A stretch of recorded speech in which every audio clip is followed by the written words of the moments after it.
یہ کہانیاں صرف تفریحی مقاصد کے لیے بنائی گئی ہیں۔ براہ کرم ان کو کسی بھی مذہب یا ذاتی رائے سے مت جوڑیں۔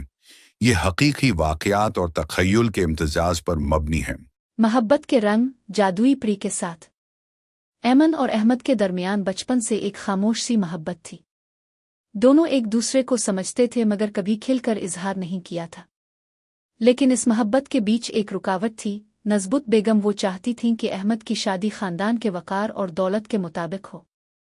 ایمن یہ سب جانتی تھی مگر کبھی شکایت نہیں کرتی تھی۔ ایک رات جب ایمن بہت رو رہی تھی، وہ تنہا چھت پر کھڑی آسمان کو دیکھ رہی تھی۔ اچانک چاند کی روشنی ایک جگہ جمع ہونے لگی۔ ہوا میں خوشبو پھیلی اور اس روشنی سے ایک نورانی شخصیت ظاہر ہوئی، نورین پری۔ پری نے نرم آواز میں کہا، ایمن تمہاری محبت سچی ہے، مگر سچی محبت کو ہمیشہ ایک آزمائش سے گزرنا پڑتا ہے۔ میں تمہاری مدد کروں گی مگر فیصلہ تمہارے دل کو کرنا ہوگا۔ احمد بھی مجھے چاہتا ہے۔ پری مسکرائی۔ چاہتا ہے، لیکن اسے خود سمجھنے کی ضرورت ہے۔ میں اس کے دل سے پردہ ہٹا دوں گی۔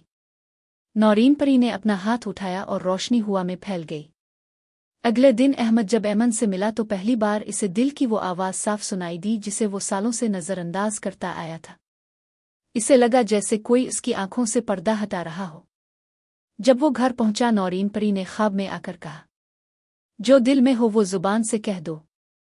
سچی محبت کو دیر نہیں کرنی چاہیے۔ اگلی صبح احمد نے سب کے سامنے اعلان کیا، امی میں نے ایمن کو چنا ہے۔ وہ میری خوشی بھی ہے اور میرا سکون بھی۔ نزید بیگم حیران تھی مگر نورین پری کا نرم سا جادو ان کے دل پر بھی اثر کر چکا تھا۔ انہوں نے آہستہ سے کہا، اگر تم خوش ہو تو میں بھی راضی ہوں۔ شادی کی رات نورین پری دوبارہ آئی۔ ایمن نے حیرانی سے پوچھا، کیا اب چلی جائیں گی؟ پری نے محبت سے کہا، میرا مقصد تمہیں تمہاری سچی محبت تک پہنچانا تھا۔ اب تمہاری زندگی روشن ہے اور محبت خود تمہاری حفاظت کرے گی۔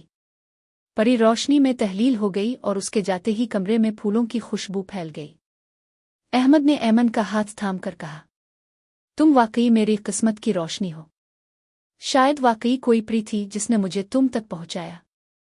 ایمن مسکرا کر بولی، ہاں محبت بھی تو ایک جادو ہے۔